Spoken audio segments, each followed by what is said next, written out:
ওদালগুৰি জিলাৰ কলাইগাঁৱত BPF দলৰ বিশাল যোগদান কাৰ্যসূচী। প্ৰায় 2000 লোকে যোগদান কৰিলে BPF দলত। প্ৰাক্তন আছু নেতা বিচিত্ৰ বৰুৱাও যোগদান কৰিলে BPF দলত। BPFত ৰাইজৰ ধাৰাবাহিক যোগদান দেখি দলৰ সভাপতি হাগ্ৰামা মহিলাৰী হৈ পৰিল অভিহিত। ৰাজনৈতিক ক্ষমতা পুনৰ ধাৰ কৰিবলৈ ব্যাপক তৎপৰতা অব্যাহত ৰাখিছে BPF দলে, যাৰ বাবে জিলাই জিলাই সমষ্টি অতি সক্ৰিয় হৈ পৰিছে BPF দলৰ নেতা কৰ্মীসকল। কিছুদিন আগতে দলৰ সভাপতি স্বয়ং হাগ্ৰামা মহিলাৰীয়ে নিজে পদযাত্ৰা কৰি জনসাধাৰণৰ লগত দলৰ অধিক সংযোগ কাৰ্যসূচী ৰূপায়ণ কৰাৰ পিছত BPF দলে এইবাৰ গ্ৰহণ কৰিছে দলত ৰাইজৰ যোগদান কাৰ্যসূচী। বিগত 3 দিনত টংলা, কুমৰীঘাটা হাজাৰ হাজাৰ লোকে দলত যোগদান কৰাৰ পিছত শনিবাৰে ওদালগুৰি জিলাৰ কলাইগাঁৱত অনুষ্ঠিত হয় BPF দলৰ বিশাল যোগদান কাৰ্যসূচী।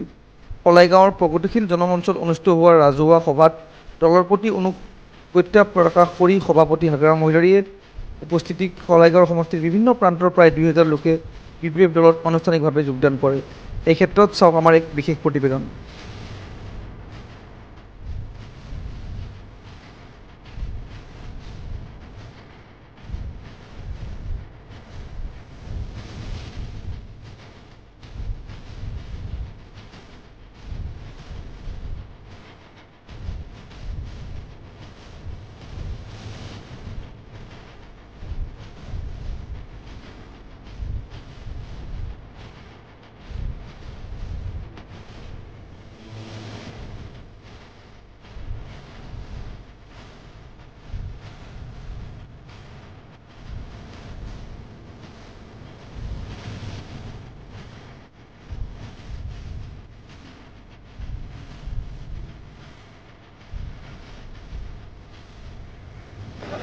মানে বেয়া পাব পাৰে যেন হওক, আমাৰ দলত BJPৰো সোমাইছে, UPPLৰো বহুত সোমাইছে।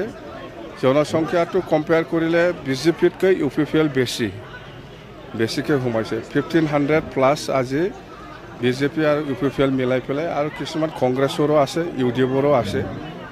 কিন্তু 80-90% মুঠতে UPPL আৰু BJP। বুজা নাই মই কি হৈছে BTC অঞ্চলত। নেশ্যনেল পাৰ্টিত থকা সকলেও আমাৰ দলৰ লগত যোগাযোগ কৰি জইন কৰি আছে। ৰিজনেল পাৰ্টি SGP হওক, যিকোনো দল, মুঠতে আমাৰ BPF দলৰ ফালে কি আকৰ্ষণ হৈছে মই নাজানো।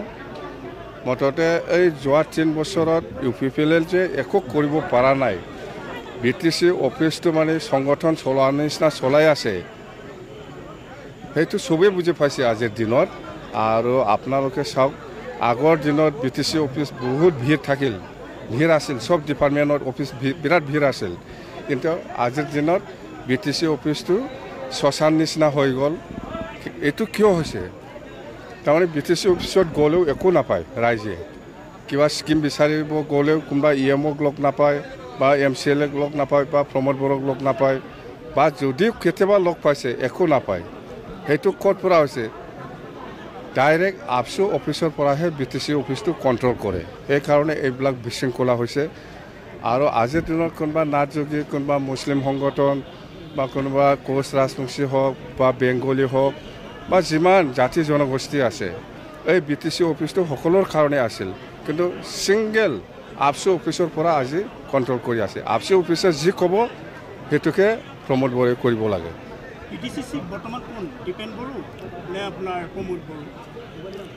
ক'ব গ'লেতো APSUৱে BTC চিফ হৈ আছে। APSU অফিচে BTCটো চলাই আছে। কোন চিফ, কোন ডেপুটি চিফ মই নাজানো, কিন্তু APSU অফিচে BTCটো কণ্ট্ৰল কৰি আছে বুলি মই জানো।